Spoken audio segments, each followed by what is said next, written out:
Hello，你而家見到嘅呢個畫面呢，就係我而家煲緊嘅黑糖薑茶。咁你如果要煲呢，首先呢，有一樣嘢就係你揀薑呢，你可以揀老薑或者揀小黃薑。咁小黃薑嘅味呢就比較濃啲，咁所以落個薑嘅份量呢，就唔需要好多嘅啫。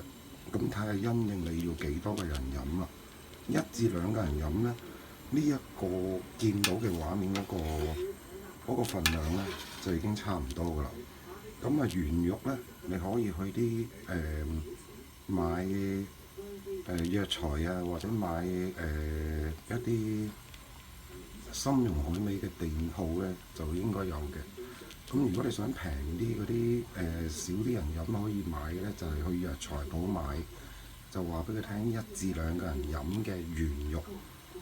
咁啊最緊要你問清楚佢原肉1兩幾多錢。咁啊佢會話俾你聽嘅。咁如果佢問你幾個人飲啊，咁譬如如果你1至2個人飲嘅話呢，你就可以話俾佢聽，我要1至2個人飲嘅原肉。呢個份量就夠㗎啦。咁呢，黑糖呢，就我俾你睇下黑糖嘅。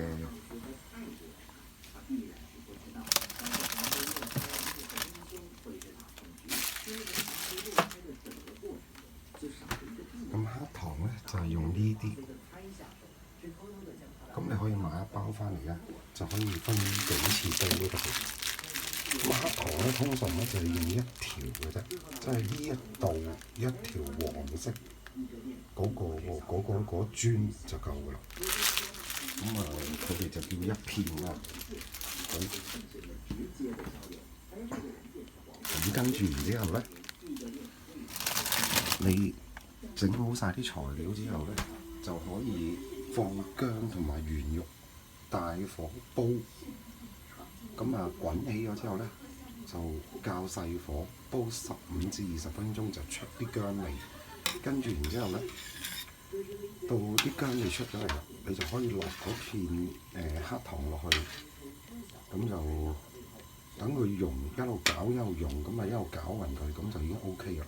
咁因為時間嘅關係咧，我就早咗落咗啲黑糖。